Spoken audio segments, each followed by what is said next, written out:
C'est Claude Mwamba, votre ami. Je vais continuer à partir de là où nous sommes arrêtés la fois dernière. Et j'avais dit que nous nous focalisions sur la colonisation. Notre thème, c'est la vie dans le royaume de Dieu. Le royaume de Dieu, c'est le message que Jésus nous a laissé. Il a dit, vous allez prêcher le royaume de Dieu. C'est une bonne nouvelle. Pourquoi bonne nouvelle? Parce que Dieu amène la vie, la belle vie qu'il y a chez lui, ici chez nous sur la terre. Et comment est-ce qu'il veut faire ça? Par la colonisation. Il veut coloniser la terre. Donc il veut amener la vie du ciel sur la terre. Il veut que l'homme aussi puisse tester la belle vie qu'il y a chez lui. C'est ça la colonisation. Alors, c'est une très bonne chose, la colonisation. Seulement, aujourd'hui, la colonisation que nous connaissons, celle que les hommes nous ont amenée, elle est entachée de mal, entachée de péché. À cause du cœur de l'homme, comme la Bible nous dit que le cœur de l'homme est mauvais, alors cette méchanceté de l'homme a fait que la colonisation a été une mauvaise chose. Ça fait souffrir les gens, les rendre esclaves et tout. Mais la colonisation de Dieu, c'est celle qui nous rend heureux. Ça nous amène le bonheur. Celui qui a amené le mal, c'est le diable. Le diable a amené le mal dans le cœur de l'homme. C'est pourquoi on dit même dans Proverbes chapitre 28 que lorsque les méchants règnent, les gens gémissent. Mais quand les justes règnent, les gens sont dans la joie. Vous voyez, donc c'est question de celui qui vous dirige, celui qui règne sur vous. D'ailleurs, je vais encore vous dire que la meilleure forme de gouvernement qui puisse exister, c'est celle du royaume. Parce que Dieu lui-même est le roi, le vrai roi, un roi bon, un roi juste. Jésus nous a dit dans Matthieu chapitre 11, verset 28, que « Venez à moi, vous tous qui êtes fatigués et surchargés, je vous donnerai du repos. Prenez sur vous mon joug, il est léger, moi je suis doux et humble. » Vous voyez, ce royaume, c'est le royaume de la justice, selon Psaume 45, versets 7 et 8. Vous voyez, donc lorsque toutes ces conditions sont réunies, un roi juste, un roi bon, la colonisation, elle est très bonne. Et c'est ça que Dieu nous a amené. Donc, quand vous pensez à la colonisation, ne voyez pas cette colonisation que nous connaissons de notre histoire. La colonisation, c'est celle de Dieu. C'est lui-même l'initiateur de la colonisation. C'est lui-même l'initiateur même du royaume. Un bon royaume, c'est celui de Dieu. Le Dieu bon, quand il règne sur vous, il prend soin de vous. Il veut que vous soyez heureux. D'ailleurs, le bonheur des sujets du roi fait la fierté du roi.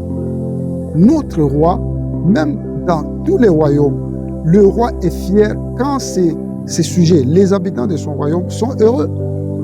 Vous voyez? Voilà donc, dans ce sens-là, je pense que vous avez compris que la colonisation est une très bonne chose. Et c'est ça l'idée que Dieu a amenée sur la terre.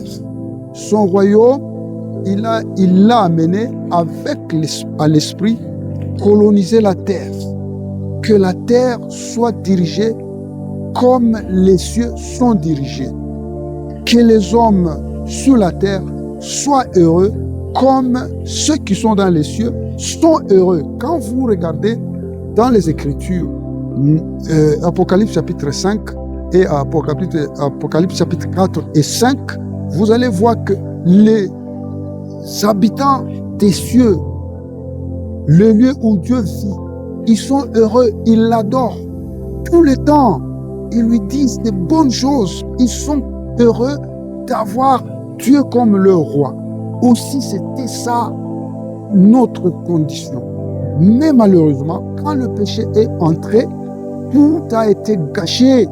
Le diable a détruit. Il a amené son royaume, à lui, celui de méchanceté, celui de dictature, celui de torture, celui d'abus. C'est pourquoi maintenant, Dieu a décidé de ramener son royaume, recommencer son système de colonisation avec notre Seigneur Jésus-Christ. C'est pourquoi il dit, répentez-vous, le royaume de Dieu est venu. Donc il est revenu. Le même système va continuer. Le bon roi, notre Seigneur Jésus-Christ, va régner sur nous. Il va amener le ciel ici sur la terre. Nous allons vivre dans le bonheur comme ceux qui sont au ciel. Il n'y a pas de gémissement, il n'y a pas de pleurs. Tout le monde est heureux. Tout le monde veut avoir comme roi Dieu. Voilà, c'est ça un peu, en quelques mots, ce que Dieu veut faire de notre terre. C'est ça que Dieu veut faire de notre terre. Donc, amener le ciel sur la terre, diriger. C'est pourquoi Jésus a dit, quand vous priez, ne priez pas que Dieu vous sorte d'ici sur la terre, vous amenez au ciel. Mais dites que le ciel vienne sur la terre. Que ton règne vienne sur la terre. Que ta volonté se fasse sur la terre comme elle se fait au ciel. Matthieu chapitre 6, verset 10. Vous voyez, c'est ça la volonté de Dieu. Donc que les gens vivent sur la terre de la même manière qu'ils vivent dans les cieux. Vous voyez, avec la colonisation, qu'est-ce qui se faisait? Les gens qui vivaient, prenons le cas de notre pays, le Congo, les gens qui vivaient au Congo ont commencé à vivre comme ceux qui vivent en Belgique. C'est-à-dire la vie des Belges, leur culture, leur manière, leurs mœurs, leurs études, leur langue, tout ça, on a amené ici.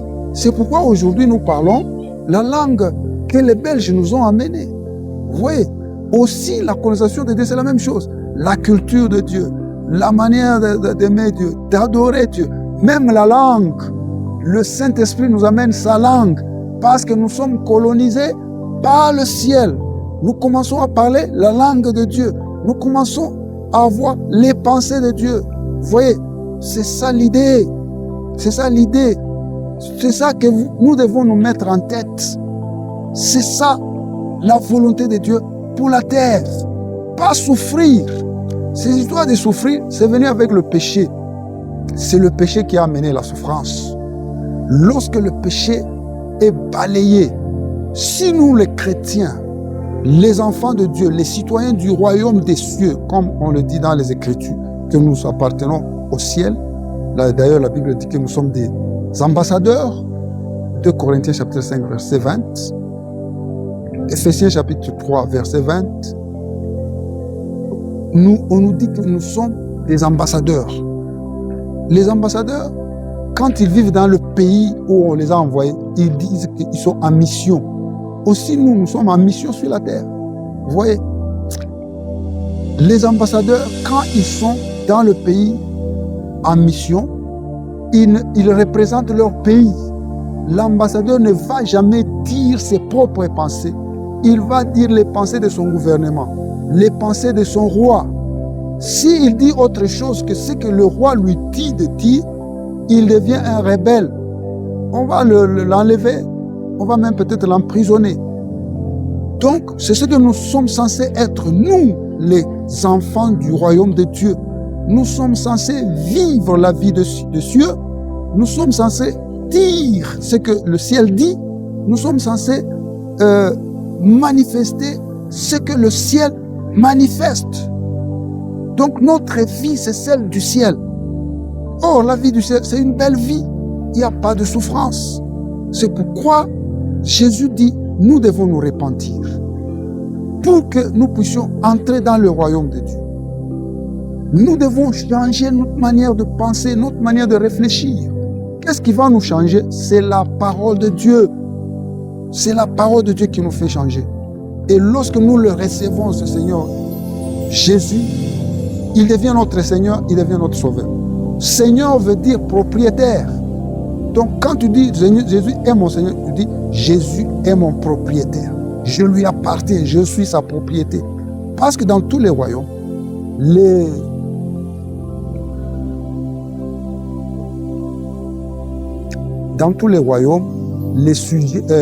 habitants sont des sujets du roi. Mais malgré ça, que ça ne vous gêne pas, ça ne vous dérange pas, que ça ne vous fasse pas regretter. Nous sommes bien traités, bien traités, malgré que nous soyons ces sujets. D'ailleurs, tu vas aimer appartenir à Dieu qu'appartenir au diable. Merci beaucoup. Nous allons continuer prochainement. C'est ça le message du royaume de Dieu. Ceci, c'est pour vous dire que nous devons aimer ça. Il n'y a rien de meilleur que appartenir au royaume de Dieu. Merci.